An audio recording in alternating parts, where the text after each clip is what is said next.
안녕하십니까. SBS 뉴스입니다. 제천 화재 사고로 숨진 희생자를 추모하는 합동 분향소에 조문객들의 발걸음이 계속되고 있습니다. 오늘은 희생자 19명의 발인이 예정돼 있습니다. 정구희 기자가 보도합니다.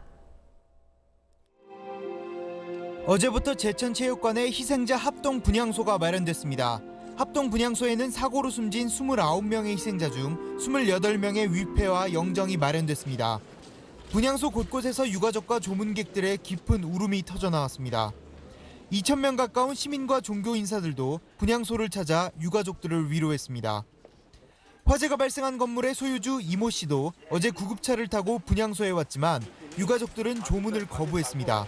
화재 원인 관련해서 좀 추정되는 부분이 있습니까? 이 씨는 구급차에서 내리지도 못하고 병원으로 되돌아갔습니다. 어제는 유가족들의 오열 속에 희생자 장모 씨의 발인도 엄수됐습니다.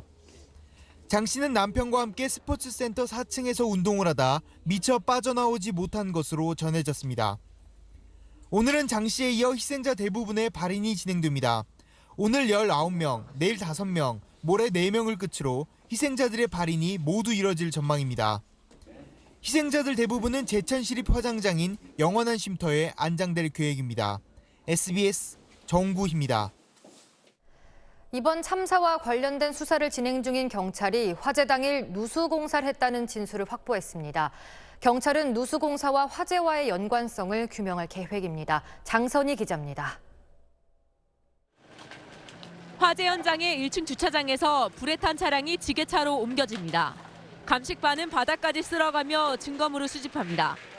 이틀에 걸쳐 현장 감식을 벌인 경찰은 주차장 천장에서 처음 불이 시작됐다는 결론을 내렸습니다.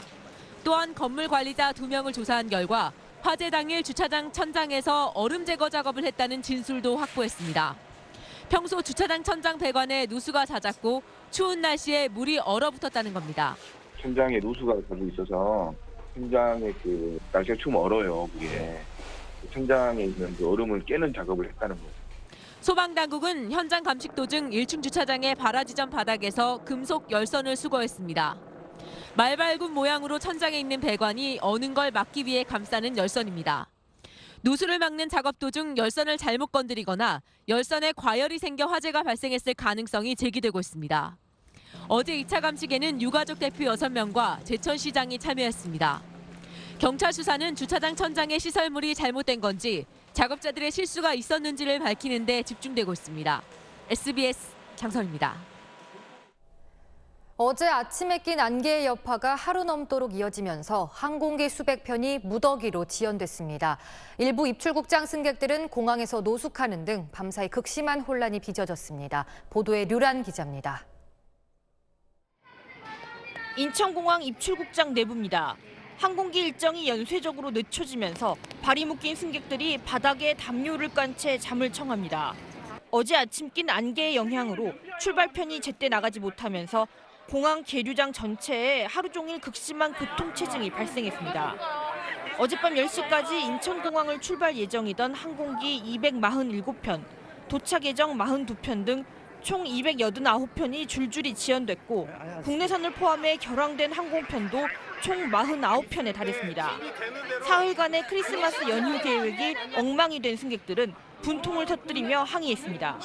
못 자는 거야, 배가 고프니까. 참 날치다가 겨우 지금 11시가 넘어서 겨우 재웠어요.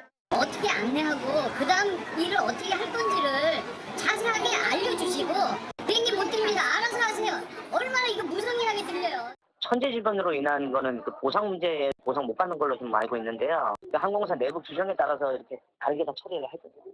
공항공사는 새벽 들어 운항이 정상화하고 있지만 당분간 상황이 이어질 것으로 보인다며 실시간 운항 정보를 확인할 것을 당부했습니다. SBS 류란입니다. 어제 저녁 8시쯤 서울 종로구 인사동길의 7층 건물 옥상에서 불이 나 24분 만에 진화됐습니다. 인명피해는 없었으나 건물 식당과 옷가게, 화랑에서 주말 저녁을 보내던 손님 수십 명이 대피하는 소동이 빚어졌습니다. 소방당국과 경찰은 옥상의 창고에서 불이 난 것으로 보고 정확한 화재 원인을 조사하고 있습니다.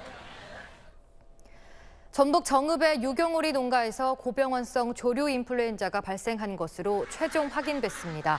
충남 천안의 야생조류 분변에서 검출된 바이러스도 고병원성 AI로 확진됨에 따라 성탄절 연휴를 앞두고 방역당국이 긴장하고 있습니다. 농림축산식품부는 그제 AI 감염 여부 검사 과정에서 H5형 AI 항원이 검출된 정읍 유경오리 농가에 대한 정밀 검사 결과 고병원성 H5N6형 AI로 최종 확인됐다고 밝혔습니다. 충남 천안 풍서천의 야생조류 분변에서 검출된 바이러스도 고병원성 H5N6형 AI로 확인됐습니다. 필리핀 남부 민다나오 섬에 제27호 태풍 댐빈이 상륙해 사망자 수가 120명으로 늘었습니다. 필리핀 재난당국은 현재까지 집계된 실종자 수는 160명이고 15,000명이 넘는 이재민이 발생했다고 밝혔습니다.